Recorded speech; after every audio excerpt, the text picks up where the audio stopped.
In our today's lecture, we will discuss some numericals related to vector subspace. So, there is first example in which we have to show that intersection of any number of subspaces of VF is a subspace. तो देखो अब हमारे पास अब यहाँ पे क्या है कि बहुत सारे सबस्पेसेस हमारे को दे दिए से let W lambda where lambda belongs to capital lambda. जो ये कैपिटल लैम्डा है ये हमने जस्ट एक रिप्रेजेंटेशन लिया है कि हमें नहीं पता कितने सबस्पेसेस का सेट हमने लिया है, तो जितनी भी वैल्यू है उसको हमने कह दिया से where lambda belongs to capital lambda, W1, W2 up to W10, 100, 1500 जो भी. तो यहाँ पे वो हमने यहाँ जस्ट एक ये रिप्रेजेंटेशन है यानी कि आर्बिट्ररी फैमिलीज हैं.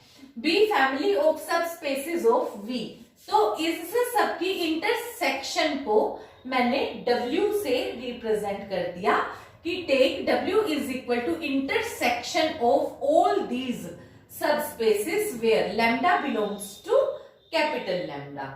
तो यहाँ पे सिंस W लैम्डा सबस्पेस है वेक्टर स्पेस का और for all lambda belongs to capital lambda, तो मुझे पता है कि जीरो तो हर एक मतलब सबस्पेस के अंदर बिलोंग करेगा ही करेगा, W1 में भी, W2 में भी, W10 में भी. तो इसका मतलब है क्योंकि जीरो तो एडिटिव आइडेंटिटी है और एडिटिव आइडेंटिटी मुझे पता है कि मस्ट है कि होनी ही होनी है हर एक सबस्पेस के अंदर. तो इसका मतलब है कि इंटरसेक्शन में भी होगी क्योंकि वो W1 में भी है, W2 में भी है, हर एक लैम्डा के अंदर है where lambda belongs to capital lambda. तो इसका मतलब है कि जीरो इंटरसेक्शन के हर एक सेट में है तो इंटरसेक्शन में भी हो जाएगी.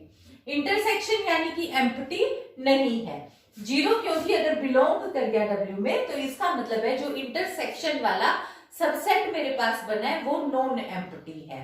तो फिर अब मैंने यहाँ क्या ले लिया कि दो स्केलर्स लिए अल्फा बीटा जो कि फील्ड में से बिलोंग करते हैं और दो वेक्टर क्वांटिटीज ले ली एक्स वाई जो कि मेरी इंटरसेक्शन वाले सेट के अंदर से बिलोंग करती है. अब क्योंकि एक्स वाई इंटरसेक्शन वाले सेट में बिलोंग करता है और इंटरसेक्शन में तो कॉमन एलिमेंट आते हैं जो कि यानी कि वो वाले एलिमेंट एक्स और वाई एलिमेंट है वो each and every W lambda के अंदर है. तो इंटरसेक्शन में है तो ईच एंड एवरी एक्स ये W लैम्डा के अंदर है. तो यहां से ये मेरे पास क्या हो गया where for all lambda belongs to lambda. अब क्योंकि एक्स और वाई बिलोंग करते हैं हर एक W लैम्डा में और हर एक W लैम्डा मेरे पास क्या है सबस्पेस है. सबस्पेस है तो वो कौन सी प्रॉपर्टी को सेटिस्फाई करता है यानी कि closed under vector addition and scalar multiplication यानी alpha x plus beta y should belongs to W lambda for all lambda belongs to capital lambda. तो इसका मतलब मेरे पास क्या हो गया कि यानी कि अगर ये हर एक ही सबस्पेस के अंदर लाई करती है ये वाली वैल्यू तो यानी कि वो इंटरसेक्शन वाले में भी लाई करेगी क्योंकि ये तो W1, W2, WN हर एक के अंदर है तो यानी कि ये इंटरसेक्शन में भी लाई करेगी. अगर इंटरसेक्शन में लाई कर रहा है ये वाली value alpha x plus beta y तो इसका मतलब क्या हो गया कि इंटरसेक्शन हमारे पास इटसेल्फ एक सबस्पेस हो गया. This is a question in which let V be a vector space of a real valued function over R. Show W is subspace of VF where W is equal to Fx belongs to V where Y is equal to Fx is a solution of differential equation d square y dx square plus a dy over dx plus by is equal to 0 where a and b are fixed reals. तो अब हमारे पास अब यहाँ पे क्या दिया हुआ है कि अपने को इस डिफरेंशियल इक्वेशन में मुझे पता है कि अगर मैं y की जगह पे 0 पुट कर देती हूँ तो y is equal to 0x होगा ही होगा. तो इसका मतलब क्या हुआ कि for all x is a solution of differential equation d square y dx square plus a dy over dx plus by is equal to 0. तो इससे मुझे क्या पता चल गया कि जीरो जो है वो कम से कम एक सॉल्यूशन सेट W के अंदर जरूर बिलोंग करता है यानी कि जो सॉल्यूशन सेट है इस डिफरेंशियल इक्वेशन का वो एम्प्टी नहीं है. यानी कि अगर वो एम्प्टी नहीं है तो अब मैंने क्या कंसीडर कर लिया कि अल्फा और बीटा दो वैल्यूज कंसीडर करी जो कि फील्ड रियल नंबर फील्ड में से बिलोंग करती हैं, और gx और hx कोई भी दो ये सॉल्यूशन सेट है w के, मतलब इस डिफरेंशियल इक्वेशन के सॉल्यूशन सेट है और सॉल्यूशन सेट को हमने w के अंदर कंटेन करते हुए लिया है, तो मैंने g और h इस डिफरेंशियल इक्वेशन के दो सॉल्यूशंस कंसीडर कर लिए। अब अगर ये दो सॉल्यूशंस हैं तो मुझे ये शो करना है कि अगर ये सॉल्यूशन है तो ऑब्वियसली ये इस इक्वेशन को, डिफरेंशियल इक्वेशन a को सेटिस्फाई करेगा, यानी कि जब मैं इसमें y की जगह पे gx सब्स्टिट्यूट करूंगी तो भी इक्वल टू 0 आएगा, और जब hx सब्स्टिट्यूट करूंगी तब भी इक्वल टू 0 आएगा। तो अब यहां से मुझे ये शो करना है कि अगर मैं इस y की जगह पे alpha gx plus beta hx substitute करती हूँ तब भी 0 आएगा। अगर मैं ये करने में सक्सेसफुल हो जाती हूँ तो ये मेरे पास एक सबस्पेस बन जाएगा। तो मैंने क्या किया, जहां कहीं पे भी y था उसकी में alpha gx plus beta hx substitute कर दिया। y की जगह पे जब ये सब्स्टिट्यूट करा तो over dx square d dx b a ये आ गया। अब जब यहाँ पे y की जगह पे हमने हर बार ये चीज सब्स्टिट्यूट कर दी। अब देखो मुझे पता है कि जब मैं डेरिवेटिव लेती हूँ तो डेरिवेटिव प्लस का होता है, तो पहले फंक्शन पे अलग डेरिवेटिव लग जाता है, दूसरे पे अलग लग जाता है प्लस का। फिर यानी कि मेरे पहले मैंने इसके ऊपर डेरिवेटिव लगाया और स्केलर कांस्टेंट मतलब अल्फा कांस्टेंट है, ये आउटसाइड कॉमन आ जाएगा, तो अल्फा कॉमन आ गया। ये रिजल्ट किसके इक्वल बन गया, डी स्क्वायर gx के, और ये वाला रिजल्ट हो गया डी स्क्वायर hx के, बीटा स्केलर कांस्टेंट बाहर आ गया। इसी तरीके से बिल्कुल a अल्फा इकट्ठा हो गया और यहां से d gx हो गया और d hx हो गया। ठीक है, बिल्कुल सेम हमने थर्ड पोर्शन ऐसे ही एक्सपेंड कर दिया। अब इसके बाद फिर मैंने यहां से जो अल्फा वाली टर्म्स थी, अल्फा वाली एक टर्म, अल्फा वाली दूसरी टर्म और अल्फा वाली तीसरी टर्म, इन तीनों को कंबाइन कर दिया। अल्फा टेक आउटसाइड कॉमन और यहां से क्या हो गया, D square gx dx square a D gx over dx plus b gx, और यहां से मुझे ये पता है कि ये इक्वल टू 0 है, बिल्कुल सेम hx का रिजल्ट हो गया। क्या बन गया मेरे पास, alpha into 0 plus beta into 0 यानी कि इक्वल टू 0। यानी जब मेरे पास gx भी एक सोल्यूशन था, hx भी एक सोल्यूशन था, तो alpha gx plus beta hx भी इसका एक सोल्यूशन आ गया। और यही मेरे पास कंडीशन किस चीज की है कि अगर मेरे पास gx और hx wx के अंदर बिलोंग करते हैं और अल्फा बीटा कोई भी एलिमेंट्स है जो कि फील्ड में बिलोंग करते हैं, और अगर मैं ये शो कर पाऊं कि alpha gx plus beta hx भी w में बिलोंग करेगा, तो ये भी मेरे पास एक सबस्पेस हो जाएगा सॉल्यूशन सेट w का, और ऐसा मैंने शो कर दिया। यानी कि जो ये w है ये मेरे पास एक सबस्पेस बन गया।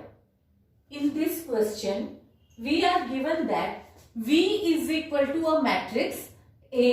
A is of type Aij. Coefficient can be written as Aij.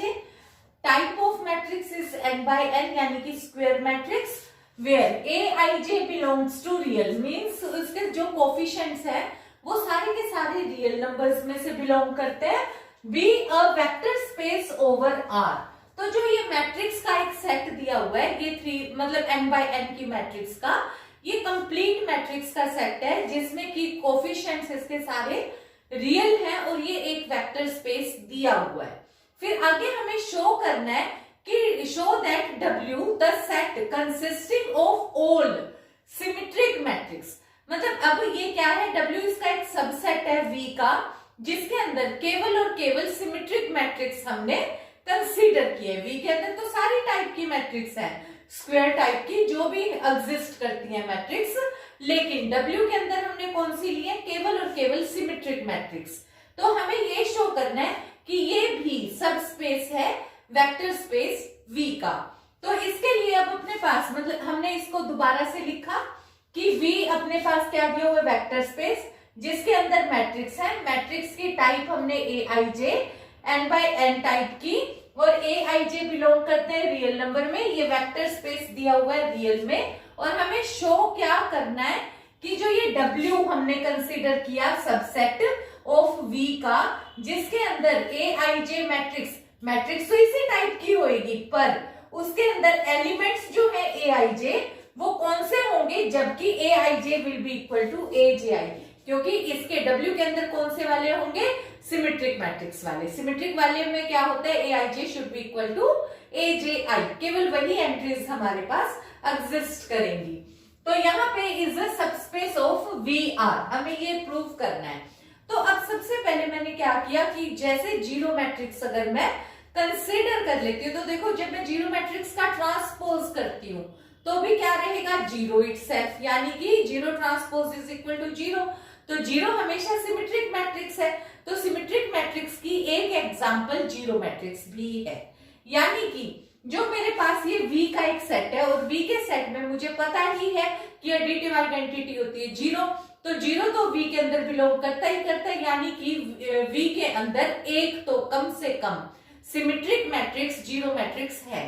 तो इसका मतलब है कि ये V जो मैंने W लिया है सेट ऑफ सिमेट्रिक मैट्रिक्स, वो एम्प्टी नहीं है। तो अब मैंने क्या कंसीडर कर लिया इसके अंदर, और जो ये W है वो सबसेट भी है वेक्टर स्पेस V का।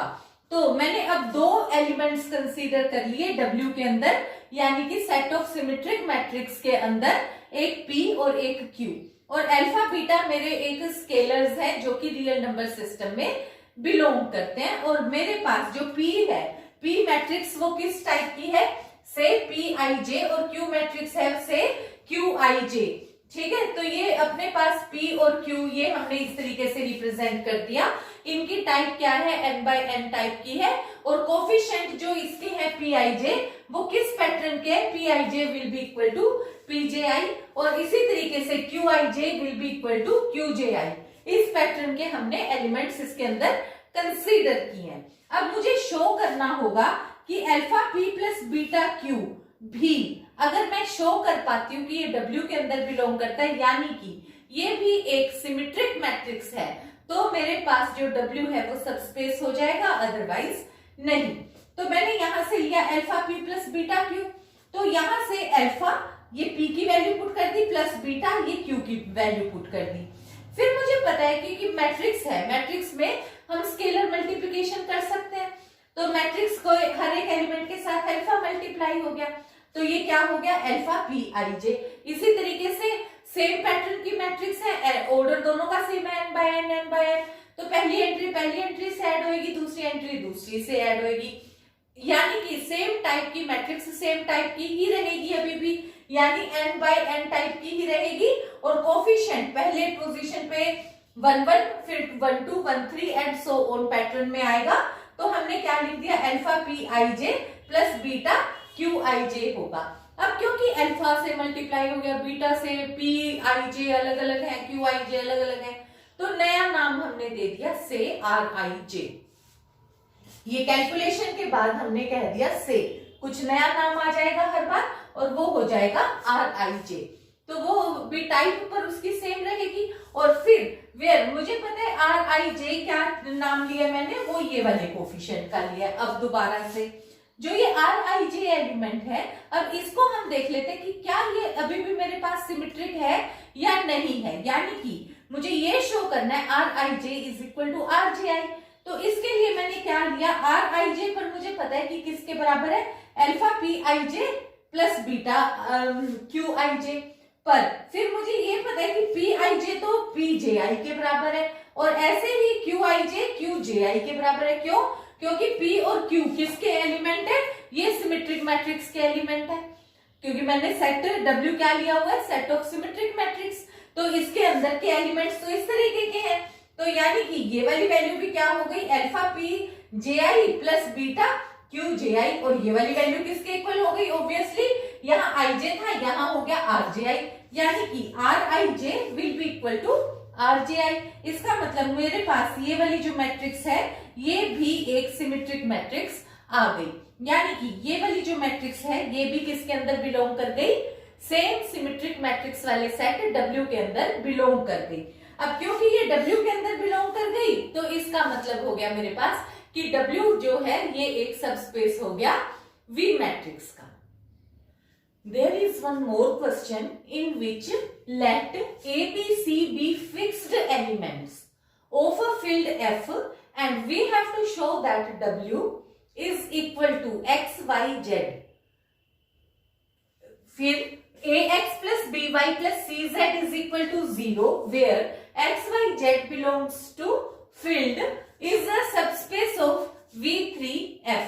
अब देखो जो ये हमारे को AX plus BY plus CZ is equal to 0 दिया हुआ है, हमारे पास एक तरीके से हम कह सकते हैं कि ये एक प्लेन की इक्वेशन है।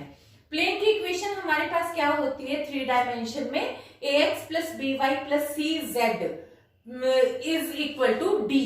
अब अगर ये हमारे पास कौन सा प्लेन है, जो प्लेन हमारा ओरिजिन को सेटिस्फाई करता है, यानी कि plane passing through origin, that is ये एक ऐसा प्लेन है जो कि 0 0 0 इक्वेशन को सेटिस्फाई करता है, पॉइंट को 0 0 0 पॉइंट जो कि हमारा ओरिजिन का पॉइंट होता है उसको ये प्लेन सेटिस्फाई करता है। तो डी की वैल्यू 0 हो जाती है और प्लेन की इक्वेशन क्या बन जाती है AX plus BY plus CZ is equal to 0।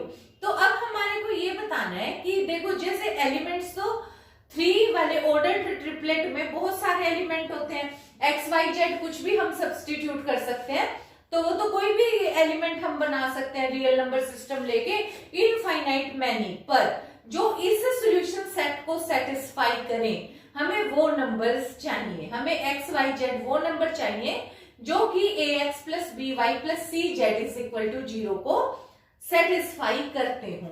और यहाँ पे हमारे पास ABC वो फिक्स नंबर है, यानी कि वो हमारे पास 0 भी नहीं है और वो हमारे पास उन्हीं के को ध्यान में रखते हुए हमें XYZ की वैल्यूज का सेट बनाना है और हमें वो बताना है कि वो जो XYZ का सेट है वो एक सब स्पेस बनाएगा। तो हमने कहा सबसे पहली बात तो क्योंकि हमें देखो आइडिया है कि 0 0 0 अगर हम मतलब XYZ की जगह पे 0 0 0 सब्स्टिट्यूट करते हैं तो वो प्लेन की इक्वेशन को सेटिस्फाई करेगा ही करेगा, यानी कि 0 0 0 इस प्लेन का एक सॉल्यूशन है। अब प्लेन का ये सॉल्यूशन है और 0 किसके अंदर बिलोंग करता है, फील्ड के अंदर भी बिलोंग करता है, तो यानी कि जो ये हमारे पास W का एक एलिमेंट आया है 0 और ये W सेट है जो सॉल्यूशन सेट वो एम्प्टी नहीं है, इसके अंदर कम से कम एक 0 सॉल्यूशन वाला पॉइंट तो एग्जिस्ट करता ही करता है। तो ये और क्लियरली हमें ये भी पता है कि जो ये W है ये सबसेट है V का, क्योंकि 0 0 0 एलिमेंट बिलोंग करेगा ही V3 वाले के अंदर, जिस कोई भी ऐसा सेट जिसके अंदर ऑर्डर्ड ट्रिपलेट है उसके अंदर हमारे पास 0 0 0 तो उसका एक एलिमेंट होगा ही होगा। तो यहाँ पे अपने पास फिर है अल्फा बीटा हमने ले लिया कि फील्ड के अंदर के एलिमेंट है और यू भी हमने कंसीडर कर लिया कि जो हमारे पास एक इस प्लेन का सॉल्यूशन सेट आता है उसका एक एलिमेंट है, यू और वी दो उसके एलिमेंट्स हैं। तो ऑब्वियसली यू किस तरीके का एलिमेंट होगा, x1 y1 z1, क्योंकि ABC के करस्पॉन्ड हमने एलिमेंट्स सब्स्टिट्यूट करने हैं। तो मैंने एक सेट तो ले लिया x1 y1 z1 वाला और दूसरा एलिमेंट v ले लिया x2 y2 z2 वाले एलिमेंट्स का सेट कंसीडर कर लिया, जो कि जब हम इसके अंदर ये दोनों वैल्यूज इस इक्वेशन में सब्स्टिट्यूट करें such that ax1 plus by1 plus cz1 तो भी 0 आ जाए और x2 y2 z2 सब्स्टिट्यूट करें तब भी 0 आ जाए।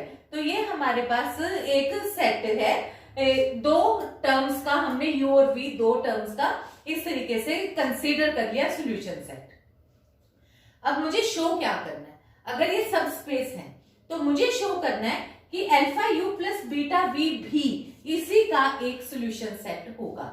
अगर मैं ये प्रूव कर पाती हूं तो मेरे पास ये सब स्पेस हो जाएगा, अदरवाइज नहीं। तो अब मैंने क्या किया, पहले यहाँ पे u और v तो है ही, पहले मैंने alpha u plus beta v को x y z इस तरीके से लिखने की कोशिश करी। तो यहाँ पे मेरे पास हो गया alpha u plus beta v, फिर मैंने अल्फा को हर एक टर्म से मल्टीप्लाई करा, बीटा को फिर मैंने पहली टर्म कलेक्ट करी, तो ये हो गई alpha x1 plus beta x2।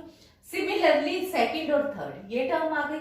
अब मैंने ये प्लेन के अंदर पुट कर दी, a x plus b y plus c z. ठीक है, जब मैंने ये वैल्यू सब्स्टिट्यूट करी तो इनको खोल खोल के मैंने सब टर्म्स 6 की 6 टर्म्स लिख दी, क्योंकि एक सेट के अंदर 2 टर्म है, तो ये मैंने 6 की 6 टर्म्स अलग अलग करके लिख दी।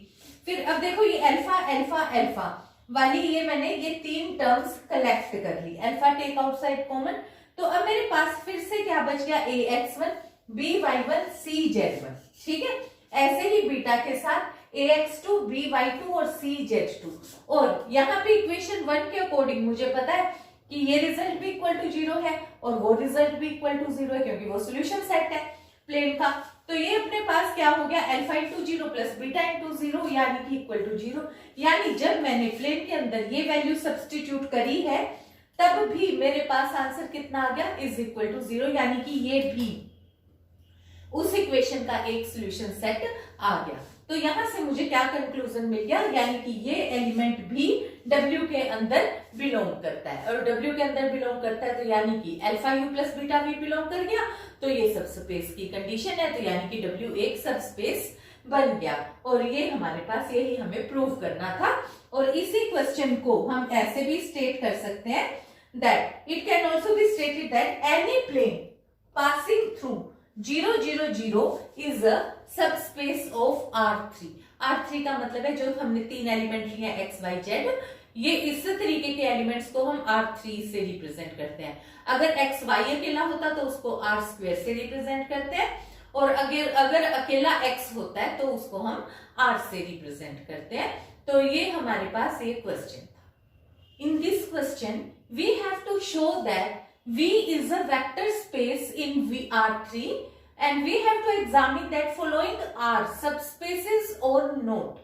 तो अब यहाँ पे कौन कौन से सेट हमारे को दिए हुए हैं, देखो सबसे पहले एक W सबसेट दिया है जिसके अंदर 3 एलिमेंट है, ऑब्वियसली R3 है तो ABC होंगे, और कंडीशन हमारे को दे दी कि A should be less than equal to 0। तो देखो हम मान लेते हैं कि इसके अंदर जब हम लिखते हैं कि अगर कोई भी वेक्टर सबस्पेस है तो हम प्रूव करते हैं closed under vector addition and scalar multiplication. तो अब हमारे को और कुछ यहाँ पे जरूरत नहीं है, हम सिर्फ जस्ट एक अल्फा के साथ ही मल्टीप्लाई स्केलर मल्टीप्लिकेशन से ही क्वेश्चन सॉल्व कर देंगे। तो मैंने क्या किया, अल्फा इंटू एबीसी ले लिया, तो ये मेरे पास क्या हो गया, alpha A alpha be alpha सी। अब यहाँ पे ये चीज देखो कि अगर ए मेरे को कहा है कि पहला जो टर्म है ए वो नेगेटिव होनी चाहिए, ए का मतलब ये नहीं है कि ये वाला ए, इसका मतलब अब ये हो गया कि इस टाइम पे अब ए इसमें कौन सा है ए, ये वाली टर्म कि अब ये नेगेटिव होनी चाहिए। अब देखो मैंने जब ए लिया था तो मैंने सपोज कर लिया कि ए नेगेटिव ही मान लेती हूं, मैं ए को कंसीडर कर लेती हूं -2। अब अल्फा क्योंकि फील्ड का एलिमेंट है और उसके ऊपर कोई रिस्ट्रिक्शन नहीं है, तो मैं कोई भी नंबर ऐसा ही सपोज करूंगी कि जिससे ये अब नेगेटिव ना रहे। ऑब्वियसली -2 को किससे मल्टीप्लाई करूंगी तो मेरे पास ये नेगेटिव नहीं रहेगा, ऑब्वियसली नेगेटिव से ही। तो मैंने अल्फा की वैल्यू क्या कंसीडर कर ली, कोई भी एक नेगेटिव नंबर तुम कंसीडर कर सकते हो। तो मैंने सपोज अल्फा इक्वल टू -6 कर लिया, तो यहाँ पे जब मैं इसके साथ 6 से मल्टीप्लाई करूंगी तो ये जो -6a हो गया, यानी कि ये मेरे पास +12 हो गया। तो अब ये मेरे पास क्योंकि +12 होने की वजह से ये नहीं मुझे पता क्या है, पॉजिटिव है नेगेटिव है, क्योंकि मुझे सिर्फ जस्ट फर्स्ट को ही वेरीफाई करना था। तो ये मेरे पास क्या आ गया, ये नंबर, ये मेरे पास नंबर अब नेगेटिव नहीं है बल्कि पॉजिटिव है। तो ये उस कंडीशन को, स्केलर मल्टीप्लिकेशन वाली कंडीशन को सेटिस्फाई नहीं करता और इसलिए ये सबस्पेस नहीं होगा। अब आ जाओ सेकंड क्वेश्चन पे।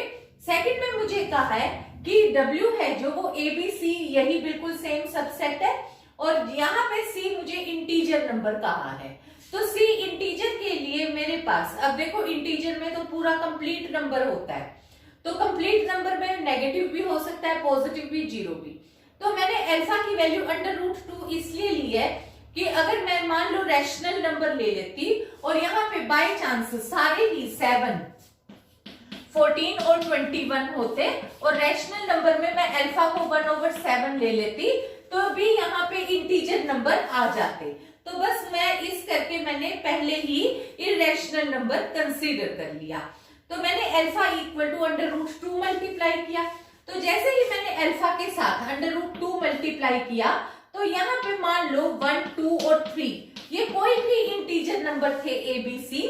तो अगर मेरे पास C कोई भी इंटीजर नंबर था तो अब यहाँ पे जो ये C है ये मेरे पास 3√2 हो गया और ये does not belongs to integer. अब ये 3√2 इंटीजर में बिलोंग नहीं करता। तो इस करके मैंने पहले ही मतलब रैशनल वाला नहीं लिया इसके साथ कि बाय चांस कई नंबर डिवाइड हो सकते थे। तो जब मैंने इरेशनल का कॉम्बिनेशन लिया तो अब ये मतलब ही नहीं है कि जो ये नंबर है C से मल्टीप्लाई के बाद ये नंबर इंटीजर आ जाए। तो यहाँ पे भी ये मेरे पास क्या हो गया, again this is not closed, क्योंकि √2 मैंने क्या लिया अल्फा और ये मेरे पास क्या है x। Alpha x does not belongs to W, यानी कि डज नॉट मतलब ये जो वैल्यू है not closed under scalar multiplication, so not a subspace. अब थर्ड में मेरे को क्या कहा है कि A, B, C should belongs to rational number. Obviously ये बिल्कुल इसी तरीके का क्वेश्चन हो गया। अल्फा की वैल्यू √2 लो, √3 लो, √5 लो, ये तुम्हारी अपनी मर्जी। फिर से मैंने क्या लिया, क्योंकि रैशनल का है तो ऑब्वियसली मैं जो फील्ड का एलिमेंट है, क्योंकि फील्ड के ऊपर मेरे पास कोई रिस्ट्रिक्शन नहीं। फील्ड कौन कौन से नंबर होते हैं ये हमारे पास है, फील्ड अपने पास यहाँ पे और इन R3 रियल नंबर सिस्टम में कौन से नंबर होते हैं, इरेशनल भी होते हैं। तो रियल नंबर में से मैंने कौन सा फील्ड का जो स्केलर एलिमेंट है वो कौन सा कंसीडर कर लिया, इरेशनल नंबर। और जब मैंने रैशनल को इरेशनल से मल्टीप्लाई करूंगी, क्योंकि अल्फा कहाँ का एलिमेंट है, अल्फा बिलोंग्स टू फील्ड, और फील्ड में से मैंने कौन सा एलिमेंट ले लिया, इरेशनल नंबर। इरेशनल का नाम तुम जो मर्जी दे दो, √3 √5। और जब मैंने मल्टीप्लाई किया तो फिर से √3 ये अपने पास क्या नंबर हो गए, ये A, B, C जो भी नंबर आएंगे ये हो गए 2√3, 3√3 और 4√3। ये कोई भी नंबर अब मेरे पास रैशनल नहीं रहा, ये तीनों के तीनों ही इरेशनल हो गए। तो ये भी मेरे पास क्लोज्ड अंडर स्केलर मल्टीप्लिकेशन नहीं है और ये भी मेरे पास अब सबस्पेस नहीं बनेगा। अब मेरे पास है ये फोर्थ क्वेश्चन। इसमें मुझे कहा है कि ABC नंबर है और जबकि A greater than B greater than C है। अब यहाँ पे मैंने कंसीडर कर लिया 7, 5 और 3। तो देखो मेरे पास ये एक नंबर है 7, 5 और 3। अगर मैं देखो अल्फा की वैल्यू जो मैंने फील्ड में से स्केलर मल्टीप्लाई किया उसकी वैल्यू मैंने माइनस ले ली, तो मेरे पास अब क्या हो गया, ये हो गया -14, -10 और -6। अब देखो अब ये ऑर्डर मेरा रिवर्स हो गया, क्योंकि हमें पता है कि -6 इनमें से सबसे बड़ा है, -6, -10 और -14 के अकॉर्डिंग रिजल्ट आएगा, यानी कि ये वाला ऑर्डर मेरा रिवर्स हो गया।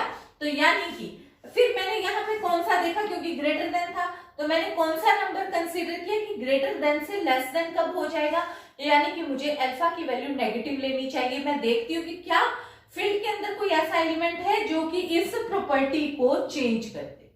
तो ये जो हम अल्फा लेते हैं वो हम इसी के साथ हम ये ही चेक करते हैं कि कहाँ पे कंट्राडिक्शन आ सकती है, कि कहीं कोई ऐसा एलिमेंट एग्जिस्ट तो नहीं करता कि जो हमारे स्केलर के साथ मल्टीप्लाई करने के बाद हमारी प्रॉपर्टी को चेंज कर दे।